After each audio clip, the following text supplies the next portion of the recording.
Hello बच्चों, कैसे हैं आप सभी। उम्मीद करता हूं बहुत अच्छे हैं और पढ़ाई को अच्छे से कंटिन्यू कर रहे हैं। मैं हूं प्रशांत माहेश्वरी और क्लासरूम ऑफ फिजिक्स चैनल पर आप सभी का बहुत बहुत स्वागत है।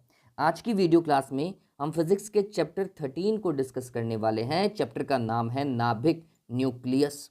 चैप्टर बहुत सिंपल है और छोटा सा चैप्टर, बड़ा चैप्टर नहीं है। इसके PYQs को डिस्कस करेंगे और इसी के साथ में जो इंपॉर्टेंट क्वेश्चन इस साल आ सकते हैं उनको डिस्कस करने वाले हैं। वीडियो को अगर आप देख रहे हैं तो एंड तक देखें, क्योंकि ये जो चैप्टर है वो छोटा सा चैप्टर है, तो अगर इसी वीडियो के साथ में देखेंगे तो आपका तैयार भी हो जाएगा। MCQs के लिए, वापस से MCQs के लिए आप इस चैनल के पोस्ट टैब पर जाएं। ठीक है, पोस्ट पर जाएं, वहां पर आपको इस पर्टिकुलर चैप्टर से बहुत सारे क्वेश्चंस देखने को मिलेंगे जो MCQ में आ सकते हैं। इसी के साथ में मैं अदर चैप्टर के भी MCQ वहां पे डालता जा रहा हूं। देखिए ब्लूप्रिंट को देखिए। ब्लूप्रिंट में इस बार एक MCQ है, आधे नंबर यहां से मिलने वाला है। ठीक है, फिर आपके पास में एक नंबर का क्वेश्चन मिलने वाला है जिसे अति लघुत्रात्मक सवाल आप देखेंगे, और एक 1.5 नंबर का क्वेश्चन लघुत्रात्मक सवाल के अंदर आने वाला है। देखा जाए या पिछले 2 से 3 सालों का मैं पैटर्न देखूं तो यहां से डेफिनेशन ही आ रही है, परिभाषा ही आ रही है। अगर आप पुराने पेपर देखेंगे, आज अपन जैसे डिस्कस करने वाले हैं, आपको पता चलेगा कि यहां से लगातार डेफिनेशन ही पूछी जा रही है। न्यूमेरिकल वाला पार्ट अब खत्म हो गया, क्योंकि जिस पार्ट से न्यूमेरिकल आया करते थे वो वाला पार्ट इन्होंने हटा दिया है। अब एक ही पॉइंट बचा है इनके लिए, न्यूमेरिकल के लिए, जो अपन देख लेंगे। देखो इंपॉर्टेंट क्वेश्चंस के अंदर देखो, आपको जो डेफिनेशन अच्छे से याद रखनी है, 5 से 6 डेफिनेशन है इस पूरे चैप्टर के अंदर।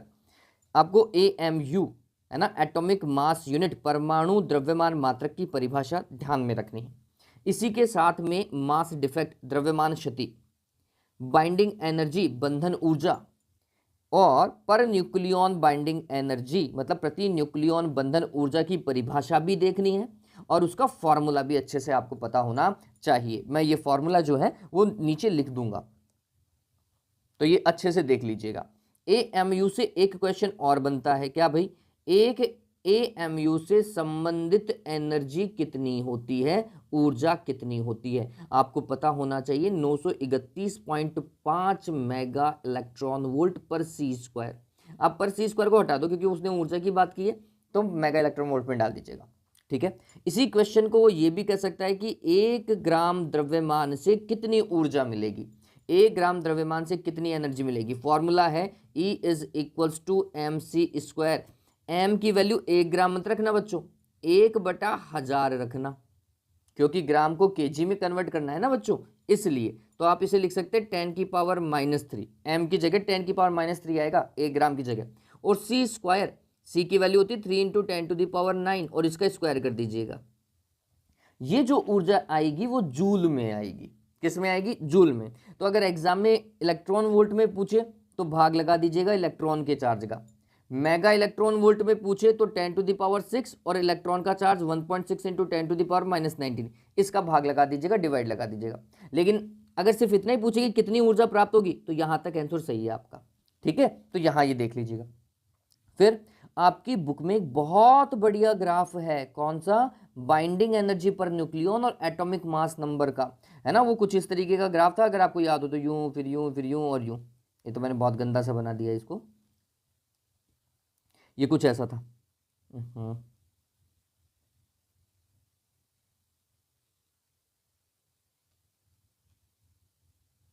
है ना।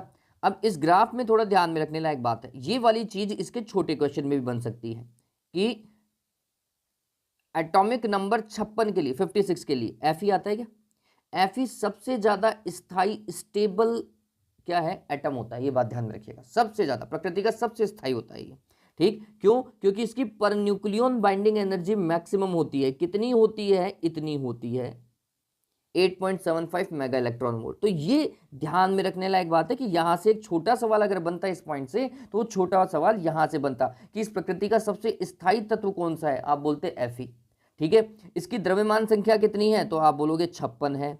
फिर इसकी प्रतिन्यूक्लियन बंधन ऊर्जा कितनी है? 8.75 मेगा इलेक्ट्रॉन वोल्ट है। ये एक बढ़िया छोटा सवाल बनता है।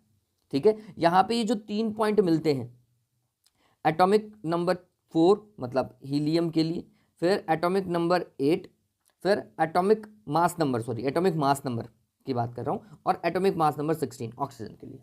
ठीक है, ये थोड़ा सा ध्यान में रखिएगा।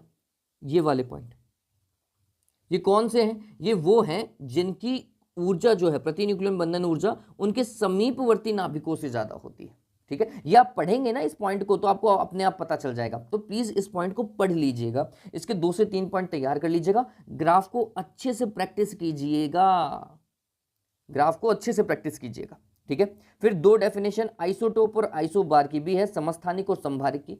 यहां मैं सम अवयवी की भी जोड़ सकता था और सम न्यूट्रॉनिक की भी जोड़ सकता था, लेकिन मुझे लगता नहीं है कि वो डेफिनेशन पूछी जाएंगी। ठीक, आप सिर्फ इनको ध्यान में रखिएगा और इसके एग्जाम्पल भी ध्यान में रखिएगा। ठीक है, क्योंकि यहां से है ना ऑब्जेक्टिव क्वेश्चन पूछे गए हैं, तो आपको पता होनी चाहिए। फिर ये मेरे को लगता है इस बार कि ये एक बढ़िया सवाल है इस बार के लिए। ये कुछ जो सवाल मैंने यहाँ पे लिखे हैं ना, ये दूसरा नंबर का सवाल, ये चौथे नंबर का सवाल और ये 5वें नंबर का सवाल, ये मेरे को लग रहा है कि इस बार चैप्टर में से ये क्वेश्चन पढ़ने चाहिए। तो 4th क्वेश्चन बोल रहा है कि न्यूक्लियर फोर्स की प्रॉपर्टी लिखनी है आपको। न्यूक्लियर फोर्स की प्रॉपर्टी क्या भैया? तो ये नेचर का सबसे स्ट्रांग फोर्स होता है, सबसे स्ट्रांगेस्ट फोर्स है, ये बात ध्यान में रखना। ठीक है, फिर दूसरा, न्यूक्लियर फोर्स कहां लग रहा है? आंसर है नाभिक में लग रहा है, न्यूक्लियस में लग रहा है। ठीक है, अब न्यूक्लियस में लग रहा है तो न्यूक्लियस में है कौन? तो हम बोलते हैं प्रोटॉन और न्यूट्रॉन। तो ये फोर्स किसके बीच में लगता है? 2 प्रोटोनों के बीच में, 2 न्यूट्रॉनों के बीच में और 1 प्रोटॉन और 1 न्यूट्रॉन के बीच में। ठीक है, और इस फोर्स की खास बात यह है कि ये आकर्षणीय है, अट्रैक्टिव नेचर का है। इसकी प्रकृति कैसी होती है? आकर्षणीय होती है ना, ध्यान में रखिएगा। फिर इसकी रेंज कितनी होती है? आंसर है 10⁻⁻15 मीटर के आसपास में रहता है, कुछ फर्मी मीटर तक ही होता है। सबसे स्ट्रॉन्ग है, अट्रैक्टिव नेचर का होता है। फिर इसकी प्रकृति अवयवी कणों के आवेश पर निर्भर नहीं करती, इस बात को और ध्यान में रखिएगा, है ना। ये जो फोर्स है वो प्रोटॉन के चार्ज के ऊपर डिपेंड नहीं करता, या न्यूट्रॉन के पास में तो कोई चार्ज होता ही नहीं है, तो इनके चार्ज पे डिपेंड नहीं करता है, चार्ज इंडिपेंडेंट होता है। ठीक है, इस बात को ध्यान में रखिएगा। यह व्युत्क्रम वर्ग नियम का पालन नहीं करता, it does not follow the inverse square rule. ठीक है, फिर यह केंद्रीय बल नहीं है, it is not a central force. ठीक, ये ऐसी इसकी प्रॉपर्टीज है, ध्यान में रखिएगा। इसकी प्रॉपर्टीज से रिलेटेड आपकी बुक में एक बहुत बढ़िया ग्राफ भी है। वो ग्राफ कौन सा बच्चों? वो ग्राफ कुछ ऐसा बना हुआ है पोटेंशियल एनर्जी का, याद आ रहा है क्या? हाँ, और इसको मैं अगर थोड़ा और तरीके से बनाऊं तो ये कुछ इस तरीके का है, इस तरीके का जाएगा। ठीक है, हम देखते हैं R0 का वैल्यू है 0.8 फर्मी मीटर। इस वाले पॉइंट पे पोटेंशियल एनर्जी, स्थितिज ऊर्जा, और यहां पे दूरी, ये दूरी।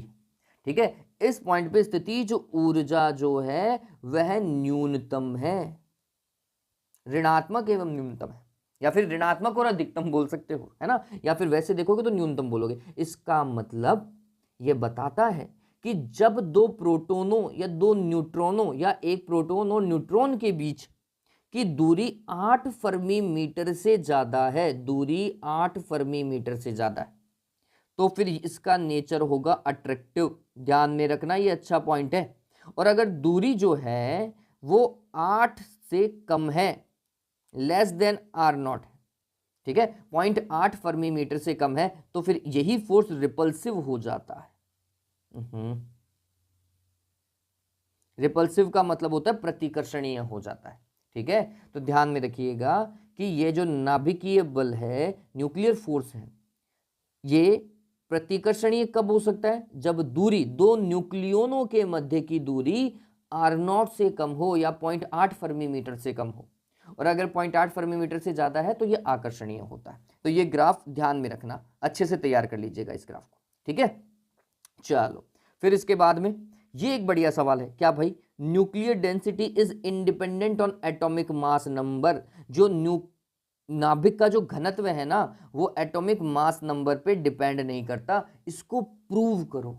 आपकी बुक में डेरिवेशन नहीं दे रखा, लेकिन अगर आप थ्योरी पढ़ेंगे ना तो वो डेरिवेशन की रूपरेखा ही है। मैं आपको ये डेरिवेशन अभी यहां समझा देता हूं, इसको सही कर लेते हैं एक बार।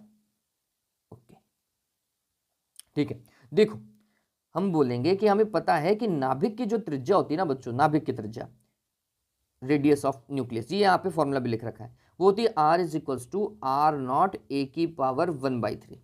ठीक है, तो उसी नाभिक का जो आयतन होगा, नाभिक तो गोल होगा बच्चों, स्पेरिकल होगा, है ना, गोलीय होगा, तो स्पेयर का वॉल्यूम होता है 4/3 पाई आर क्यूब, होता है नहीं होता? तो यहाँ पे वैल्यू रखो, तो वॉल्यूम हो जाएगा 4/3 पाई, आर की जगह ये वाली वैल्यू रखो, तो ये हो जाएगा आर नॉट का क्यूब, और इसका क्यूब करोगे ना तो ये हो जाएगा ए सिर्फ। ठीक है, तो ये आ गया आपके पास में आयतन। अब जब हमें घनत्व निकालना होगा तो हम बोलते हैं घनत्व बराबर होता है द्रव्यमान बटे आयतन। अरे यही तो पढ़ते हो आप, मास डिवाइडेड बाय वॉल्यूम। बताओ ये लिखा था नहीं लिखा था? ठीक है, मास क्या होगा, मास क्या होगा, तो हमने बोला मास तो होता है AMU की वैल्यू, AMU स्मॉल m क्या है 1 AMU, और इसको मल्टीप्लाई करो द्रव्यमान संख्या से A से। ठीक है, ये उसका टोटल द्रव्यमान होगा किसी भी नाभिक का। ठीक, और वॉल्यूम आपने अभी थोड़ी देर पहले निकाला 4/3 पाई आर नॉट का क्यूब और A। अरे यही तो कैलकुलेट किया आपने, A से A क्या हो जाएगा, कैंसिल हो जाएगा, ये वाली वैल्यू इतनी बैठी। और अगर मैं इसको तरीके से देखूं तो एक AMU की वैल्यू होती है 1.66 इंटू 10⁻27, है ना, नीचे भाग लग रहा है किसका 4/3, पाई की वैल्यू 3.14, और आर नॉट का value all and almost 1.2 Fermi 10⁻15, और इसका क्या क्यूब। अगर आप इस पूरी रामायण को सॉल्व करोगे ना बच्चों, आपको पता चलेगा नाभिक का घनत्व लगभग बोल रहा हूं, लगभग 2.3 गुणा 10⁻17 kg पर मीटर क्यूब होता है, जो कि बहुत ज्यादा है, जो कि वास्तविकता में बहुत ज्यादा है। ठीक है, तो ये ध्यान में रखिएगा, ये पूछ सकता है ना, ये एक अच्छा सवाल है। ठीक है, पता चला, आपने त्रिज्या देखी, त्रिज्या से आयतन वॉल्यूम कैलकुलेट किया, वॉल्यूम से फिर घनत्व का फॉर्मूला लगाया, डेंसिटी का फॉर्मूला लगाया।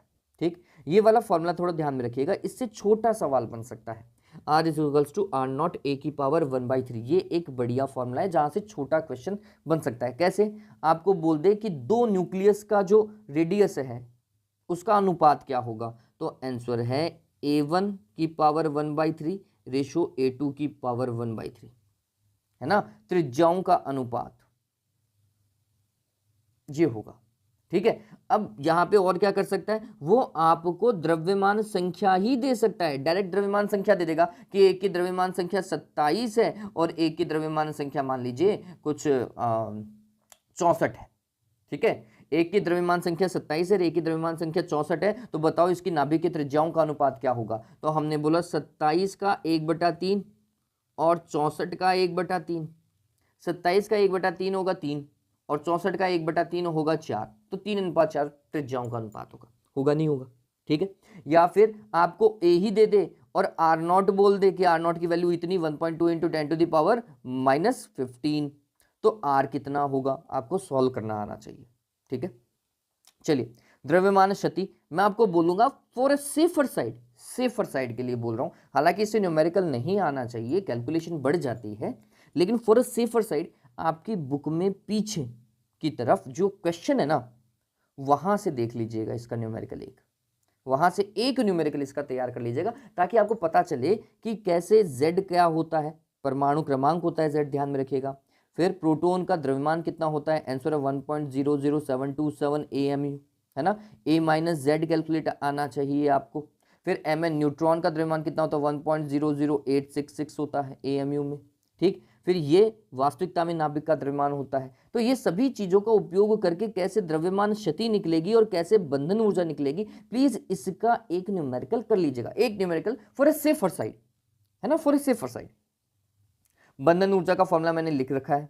फिर आइंस्टीन का द्रव्यमान ऊर्जा समतुल्यता संबंध E is equals to mc², प्रति न्यूक्लियन बंधन ऊर्जा ये रही EB डिवाइडेड बाई A।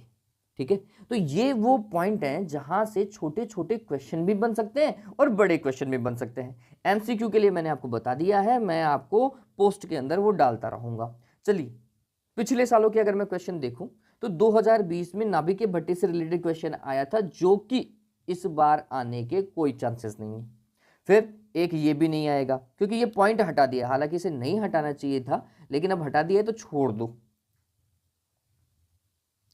2021 में डेफिनेशन आई थी, नाभिकीय विखंडन और नाभिकीय संलयन की, फिजन और फ्यूजन की डेफिनेशन आई थी। इस बार नहीं आएगी, इसका रीजन बताता हूं।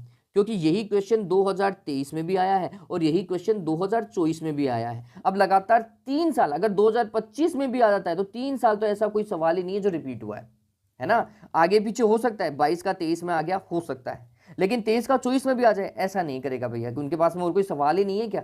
इसलिए मैं इन दोनों की डेफिनेशन नहीं देख रहा हूं। लेकिन तो भी ध्यान में रखिएगा, नाभिकीय विखंडन क्या होता है कि एक भारी नाभिक 2 हल्के नाभिकों में टूटता है, और नाभिकीय संलयन में क्या होता है, 2 हल्के नाभिक एक भारी नाभिक का निर्माण करते हैं। ये मोटा मोटा सब बात है जो आपको पता होना चाहिए। द्रव्यमान क्षति, मास डिफेक्ट और बंधन ऊर्जा से क्या तात्पर्य है, ये क्वेश्चन ऐसा का ऐसा याद कर लेना।